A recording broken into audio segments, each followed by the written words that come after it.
I'll tell you what, though, as we are talking about the federal government cutting all this money, there is one person who's spending a lot more and feeling pretty good about it, and that's the Tooth Fairy. What? What? Apparently, the Tooth Fairy is now doling out $2.42 a tooth. Do you know the Tooth Fairy? I do not know the Tooth Fairy personally. I know her. How much does the Tooth Fairy pay in the Smith house? I was gonna say, because I want to move in. I said the Tooth Fairy needs to be my girl because she must be rolling in dough.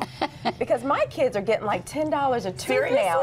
Yes. How many teeth are in a child's mouth? Like Seriously? 40? Aren't there like 40 teeth in your mouth? So that's what, $400 for them to lose their teeth. Girl, that is brilliant that you came up with that so fast. You're not just another pretty face. Exactly. I know. So smart. You're so smart. But no, we have 5 kids. And so when I remember with that's my oldest daughter. $2,000 for losing their teeth. Is that not crazy? So, So whose fault So it is sounds that? like we need to do budget cuts. Don't you start with me. Don't you start with me.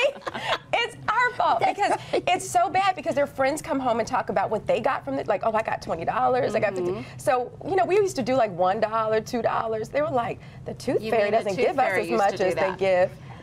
I'm trying to walk the line between if we have kids watching that, you know. Oh, yes, They're I'm not getting sorry. any ideas. Yes, they felt like the Tooth Fairy was nicer at their friend's house than they were at our house. Well, you just tell them that's the way, that's life, and that's the way it goes. Yeah. My parents spoiled me, and I'm pretty sure if I lost teeth now at 31 years old, that my mother would still give me money for it. Like, Well, no, it's the Tooth Fairy. well, oh, my mother, not the Tooth Fairy. Just kidding. Yeah, My the Tooth kids, Fairy. my kids sometimes got gift cards from the Tooth Fairy because apparently she was out of cash and didn't go to the ATM. She didn't go to the ATM. Oh, didn't go to the ATM and panicked the night of, and so they got gift cards, which I think is creative. Well, I've even had to tell my kids because I have forgotten to, because you try to wait until, like, of course, they're really asleep. Well, then you're asleep, right?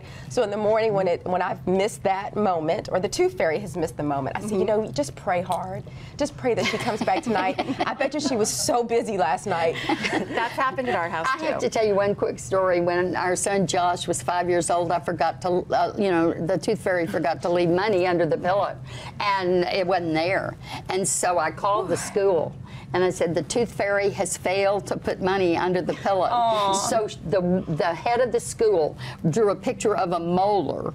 A molar, and wrote, "Dear Josh, I was so busy this morning. I didn't get to come by your house, but we'll check you tonight when you go to bed." Oh, that's so Is nice. that cute? And how much did he get? He got 50 cents. Oh, Lord. You can't even buy That's what anything for kids 50 should cents get. now. You can't even buy a stamp for 50 It's inflation. I know. Can you? Well, yeah, because your kids, I mean, that's, I mean, I don't want to put you out Wait, there. How no, old is just your... go on. Let me see you get yourself out of this hole. Okay, how long ago was that, Susan? That was 35 years ago. Thank you.